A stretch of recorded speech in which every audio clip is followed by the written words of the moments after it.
Please stand as you are able and join me for the Pledge of Allegiance.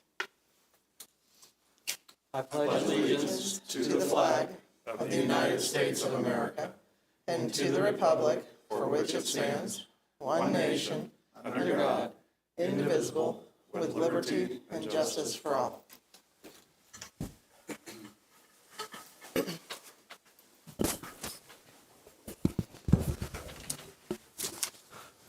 Welcome to the Board of Trustees meeting for the School Town of Speedway for the 8th of February, 2022.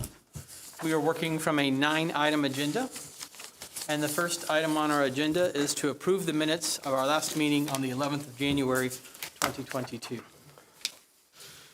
Yes, I move that we approve the minutes of the January 11th, 2022 meeting. thank you. I'll second. Thank you. Is there any discussion or commentary on the minutes or any corrections that need to be made? Hearing and seeing none. But all those in favor of approval of the minutes, please signify by raising a hand. And that passes unanimously.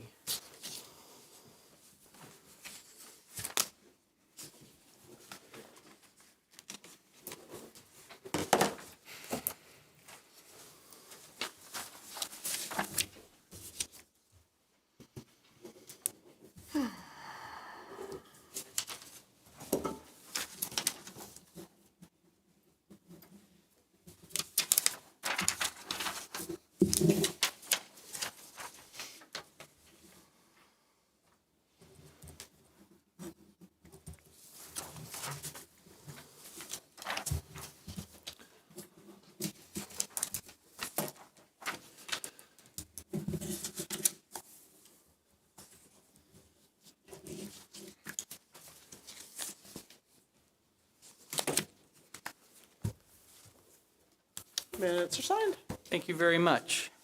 The second item on our agenda this evening is a report on instructional practices.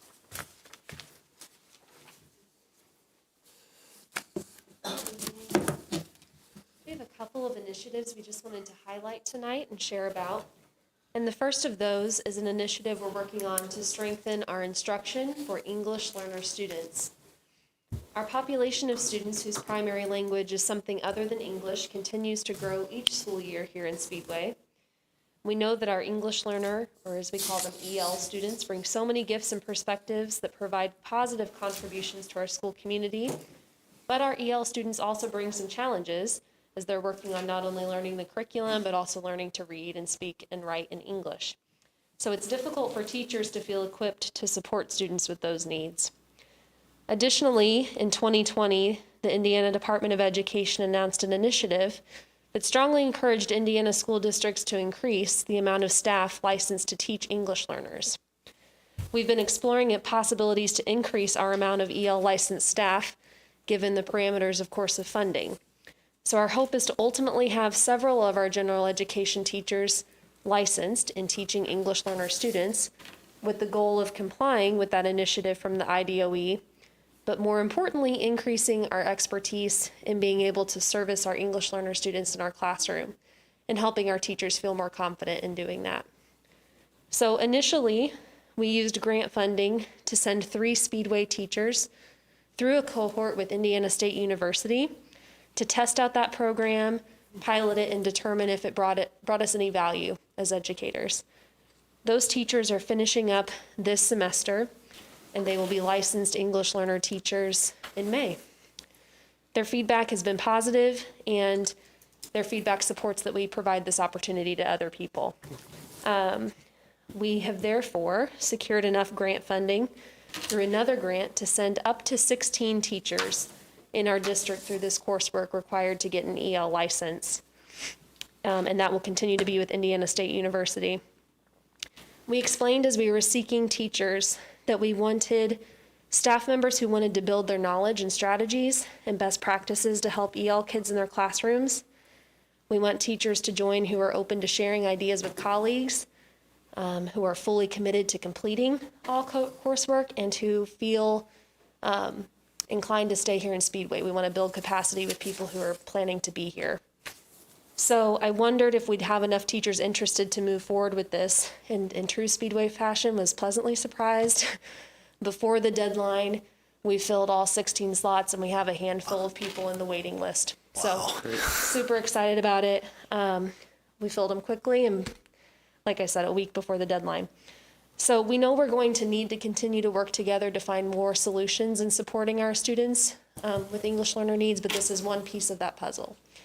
And Katie Barthelt has joined us tonight. She is our outstanding instructional coach at Newby Elementary, and she is one of the 3 staff members in our pilot cohort who's finishing up that last course program now. So we asked her to join and just share a couple of thoughts about what she's experienced with the board. Welcome. Hi, thank you.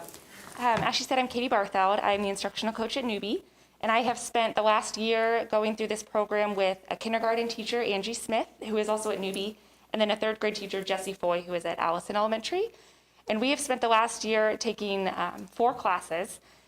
We work primarily in the evenings and on the weekends to complete these classes, and really the goal of these classes is to help us better meet the needs of our EL students.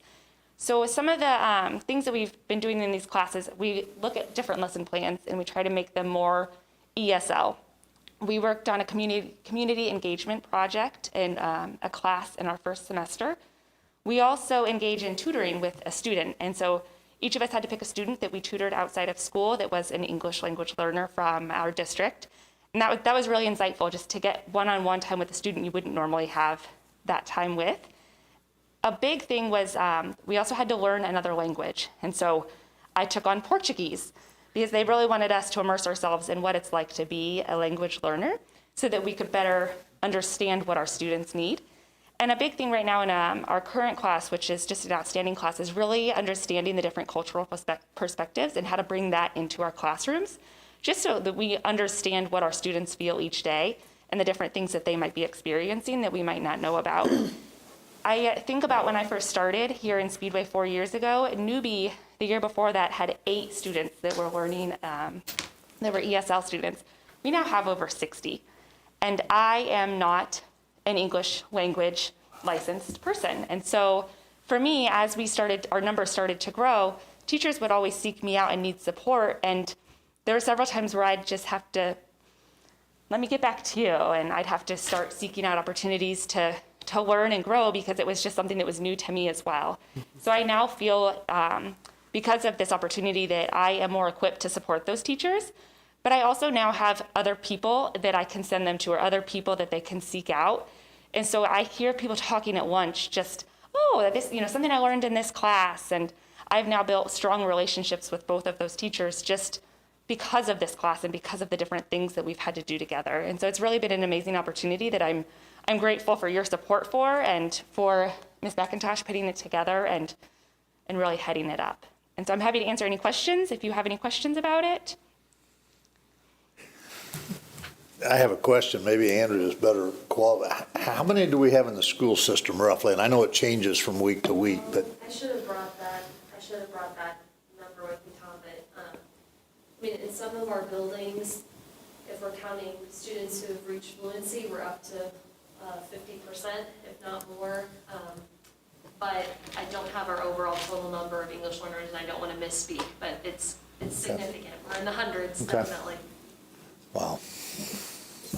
Also, along the same lines, of the 16 faculty candidates for the program, are they distributed throughout the schools in the system? Because I know we have English language learners in all the schools, so. Sorry, I should have come up. I'm sorry, Mr. Smith, when I answered your question, I should have come up. They are distributed well, and when we sent out the email seeking candidates, we didn't slot any certain numbers because I, first of all, was just interested, will we get anybody interested?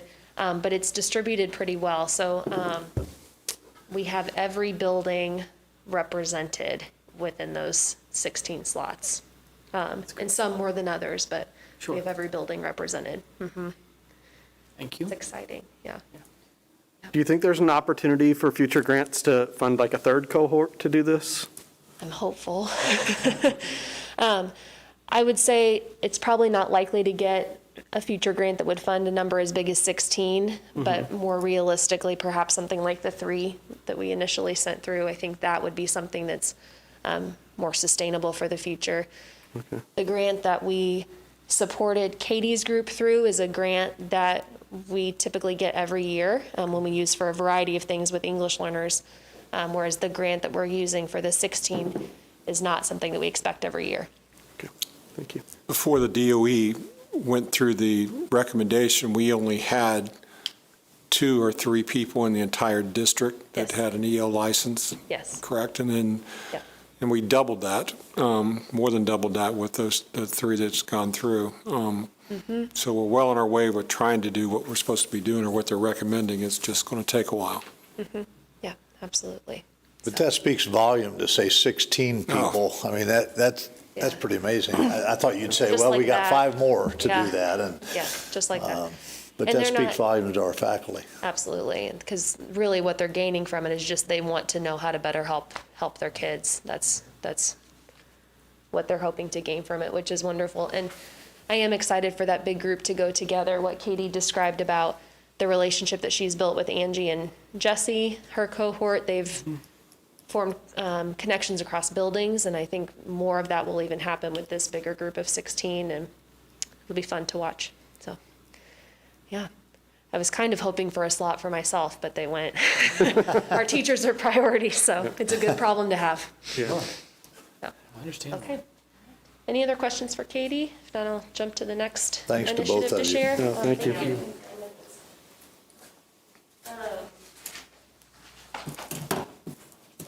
Apologize. Grab that. Okay. We also wanted to highlight and share a bit about something that we have going on in our instructional practices in the elementaries that we're excited about. In the 2019-2020 school year, as we were working through the process of textbook adoption for English language arts, we found that one of our collective needs amongst all 4 elementary schools was to strengthen our curriculum and instruction of phonics and those foundational grades of K through 2. We needed our phonics instruction to be more systematic and explicit for our students. One of the most renowned approaches for systematic phonics instruction is Orton Gillingham. We'd previously trained a handful of special education teachers and seen results with that approach, but the training was incredibly expensive.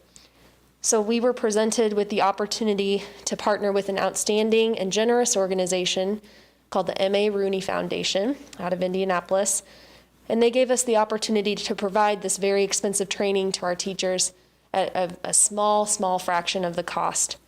And because Speedway teachers are, again, the best, all K through 2 teachers in our district at the time agreed to go through that intensive 40-hour training over their summer break to learn how to teach that approach during the summer of 2020. And again, that was just because all of those K-2 teachers saw the need of wanting to strengthen their phonics instruction. So beginning in the 2020-2021 school year, we now have Orton Gillingham instruction happening in every single kindergarten, first and second grade classroom in our school district for 45 minutes each day as one component of that reading block. Our teachers have gone all in providing that instruction with fidelity, and the results are speaking for themselves. So now in year 2, we're seeing that students' phonics and decoding skills are much stronger, and we're really looking forward to dissecting that data really closely at the end of the year and comparing results at the end of this year to 2 years ago before we started with this approach. We know that if our students can master foundational decoding skills by the end of second grade, then we're better preparing them to tackle unknown words and comprehend text in grades 3 and up. So we continue to be so grateful for the M.A. Rooney Foundation, who provided not only the initial training, but has since provided training to any staff that we onboard for grades K-1-2 and any new instructional coaches. And they've also come in to provide ongoing support in our buildings so that we can just make this instruction as strong as possible. In the fall of this year, they came and modeled lessons in all of our classrooms and allowed teachers to sit back and watch and then debrief about it. So they've been an incredible partner. So all that to say, just for knowledge, if you hear teachers or students in Speedway talking about teaching OG or OG time, that's what they're referring to. That's that explicit phonics instruction, and we're really proud and excited about the future with this. So if you have any questions, John could answer many of them, or I'm happy to, and Katie would also have perspective from guiding that as a coach at Newbie, but just something we're excited about that we were hopeful to share. Thank you. I just want to jump in. The commitment of our staff from A to Z is unbelievable in these two things. And a lot of the times we bring, here's our awards, here's the data that shows how Speedway's doing in Marion County and the surrounding counties. And, you know, it's not possible unless we have the people like you two and the rest of our staff as teachers that are doing these things, not little things, these things that we're committed to and that we're dedicated to, that when this is brought to my attention, do you think we'll get, 5 or 6 teachers even interested in something like this, and we have to put the floodgates down and stop teachers from, because we don't have enough spots? And that shows the dedication of our Speedway teachers, and it's been happening for the last 2 years. So with everything else going on, this is our bread and butter. This is where our base is, and it starts with our K-1-2 and our teachers in the elementaries teaching the foundation that's going to continue to get those awards down the road in the junior high and the high school. And I'm so proud of everyone for doing that. So I just thank the board for allowing us to do this, to appropriate money to go to this, because not everybody's going to do this. This is very expensive, and we believe this is what's going to make the difference for our future here in Speedway. Absolutely. So thank you. Thank you. Thank you, guys. Dr. Tremblay, one of the things I want to add to that is that when your presentation, which was great, by the way, but in your presentation, you had a term in there about our teachers, and you said all. I would challenge you any place that said, we're going to offer something in the summer. This was in July. Yeah. All K-1-2 teachers went to this. And it's extremely expensive. There was a lady that Ann Puckett-Harpold, who I have a long-term relationship with, and she said, if you'll be a training site, we'll do this for a fraction of the cost. And you have to remember, we just went through shutdown of COVID. Teachers came in and went through this process, and all of them showed up to do this. And I've never seen a training where you watch people or talk to people afterwards and say, is it okay? Are you doing, is this okay? And even today, if you would say something to them about OG training, it's the greatest thing in the world as far as teaching reading to our students. And I don't care if you went to Wheeler, if you went to Allison, Newby, Fisher, all of them say the same thing. It's the greatest training they've ever been through. And it's really not a book. It's not a curriculum. It's a way of presenting from these two people, Dr. Orton and Gillingham, who created this. And believe it or not, I said this to Andrea, Dr. Orton did this, and he died in 1948. So when he did this, you think this is something that's been around for 5 or 6 years. I mean, this has been around for a long, long time. It's just a very research-based method of presenting reading and writing and instruction, and it works. It works. So happy to see all of our teachers do it and part of that. Incredible. Well, thank you for your time. Thank you. Thank you.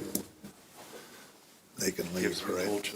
They can leave, right? They don't have to stay. Yes, please leave.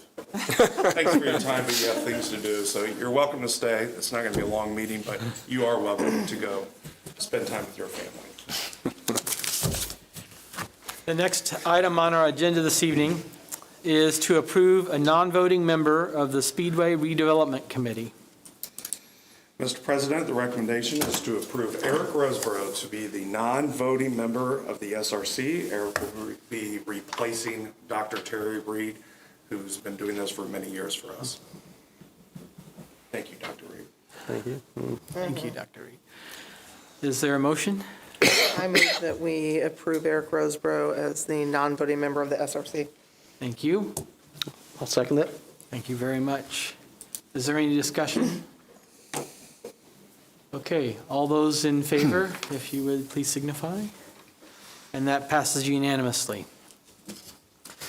The fourth agenda item this evening is to approve an agreement with the Speedway Police Department. Mr. President, the recommendation is to approve the agreement that is enclosed with the Speedway Police Department for the school resource officer.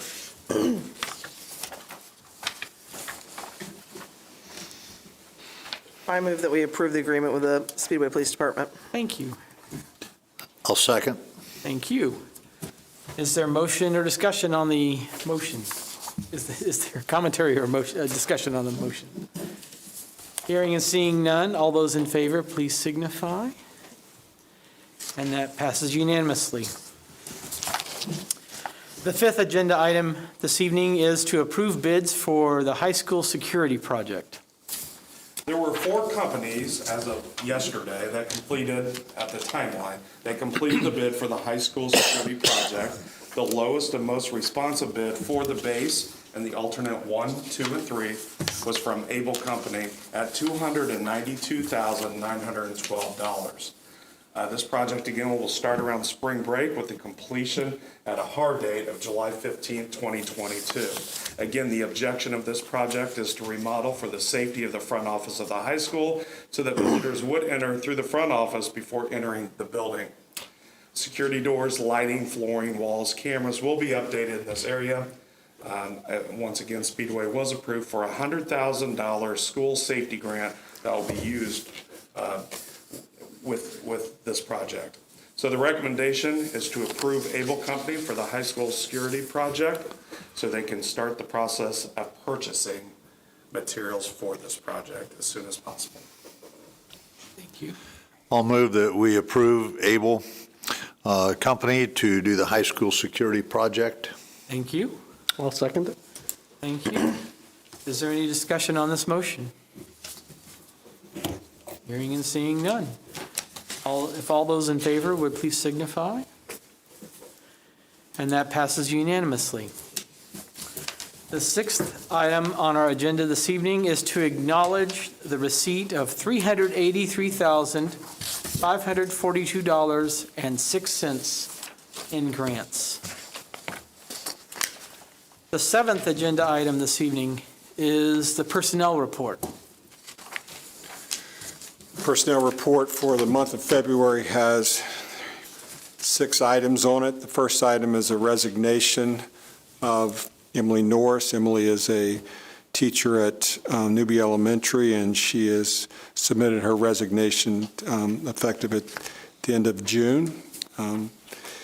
Second item is a medical extended leave for Kara Edwards. Kara is a 6th grade teacher at Newby Elementary. And she is having some medical issues and needs to have a medical leave. For employment, Dana M. Dietz is being recommended for the principal's position at Frank H. Wheeler Elementary School. That employment will begin on July 1st, recommended to begin on July 1st. Tisha Prade, a temporary teacher contract, and she will take over for Ms. Kara Edwards at Newby Elementary. Joellen Kramer, who is being recommended as a cafeteria employee at Speedway High School for a 6-hour position. And Janice A. Mayfield for a custodian position at Speedway High School. My recommendation is you approve the personnel report as presented. I move that we approve the personnel report as presented. Thank you. I'll second. Thank you very much. Is there any discussion about the personnel report and the motion? Yes. Not really discussion, but just a point, and our resignation, as I understand, is getting married and moving to Lafayette. And I think it just points out another thing when she was talking about our dedication of our teachers. Most of the resignations that we have aren't because they're dissatisfied or whatever. It's moving for reasons is why they're resigning. And I think that speaks to the people we've hired, first of all. But for the reason why they leave, secondly, is not negative toward the school. It's change of lifestyle and where they're living and so on. And it's a credit to all those teachers that we have. It's a great point, Mr. Smith, and you're exactly right. It has happened over the years that someone has left us to go someplace else, but it's very rare that happens. And usually it's because spouse moves out of state or they move to another part of the state and they can't commute. But yes, you're right. Our resignations, we're very grateful that we've got teachers that don't want to leave. There are people that come to me and say, I really don't want to do this, but I can't do this from Lafayette. So I understand. Good point. Any other discussion or questions about the personnel report? Hearing and seeing none. If all those in favor of the motion would please signify. And that passes unanimously. The 8th agenda item is to recognize visitors and to ask about other business that needs to come before the board. There appears to be no other business before the board. At this point in time, then, we will adjourn so that we may approve claims. Thank you all very much.